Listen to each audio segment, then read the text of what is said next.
Hello friends, welcome back to my channel. তো কেমন আছো তোমরা সবাই? আশা করি সবাই ভালো আছো। তো আবার চলে এসেছি আরেকটা রান্নার রেসিপি নিয়ে। তো আজকে তোমাদের সাথে আমি শেয়ার করছি চিকেন কষা। তো চিকেন কষাটা কীভাবে বানাচ্ছি সেটা তোমরা দেখেই বুঝতে পারবে। আমি আজকে তোমাদেরকে কোনো কিছু বলবো না, তোমরা সেটা সম্পূর্ণটা দেখেই বুঝতে পারবে। আজকে এসেছি আমি তোমাদের সাথে একটু গল্প করতে। তো তোমরা যারা আমাকে সাবস্ক্রাইব করেছো, মানে আমাকে ভালোবেসে আমাকে সাবস্ক্রাইব করেছো, তো তাদেরকে তো আমি চিনি না, আর তোমরাও আমাকে ঠিকঠাক চেনো না। তো আজকে তোমাদের সাথে আমি গল্প করতে এসেছি তার জন্য। আর যারা আমার ভিডিও দেখবে তাদেরকেও বলছি, তোমরা যারা যারা আমাকে সাবস্ক্রাইব করেছো তারা তো করেছোই, আর যারা করোনি তারা অবশ্যই সাবস্ক্রাইব করে দিও। তো আজকে তোমাদের সাথে গল্প করতে এসেছি আমি এখন 12-20 থেকে বলছি। তোমরা কে কোথা থেকে বলছো সেটা তো আমি জানি না। তো আমাকে কমেন্টে বলো তোমরা কে কোথা থেকে বলছো। তো আমি কিভাবে রান্না করছি সেটা তোমরা দেখো আর আমার সাথে গল্প করো।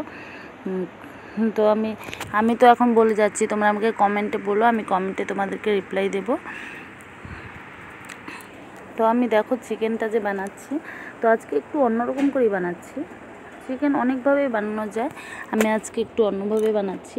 তো তোমরা আবার আমাকে এটা প্রশ্ন করতে পারো, মানে আমি কেন চিকেনটা হাত দিয়ে মাখলাম না।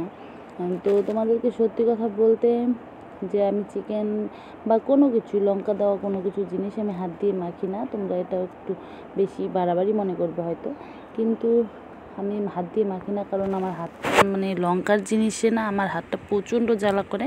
তো আর হাতের মধ্যে পুরো আঙুল ফুলে যায়। তো লঙ্কার কোনো জিনিসই আমি মাখি না হাত দিয়ে। কোনো কিছু ধরো কোনো সেদ্ধ বা কিছু খেতে ইচ্ছে করলো, তো সেটা যদি বানাই, তো সেটা আমার তোমাদের দাদা ও বানিয়ে দেয়, ওই মেখে দেয় লঙ্কার জিনিসটা। তো আমি কিছুই মাখি না এগুলো। তো এর জন্য এখানে খুন্তি দিয়ে আমি চিকেনটা বানালাম, মাখলাম। তো দেখো আমি চিকেনটা তো বসিয়ে দিয়েছি, তোমরা তো দেখতেই পাচ্ছ আমার চিকেনটা হয়েও গেছে, অনেকটা কষানো হয়ে গেছে।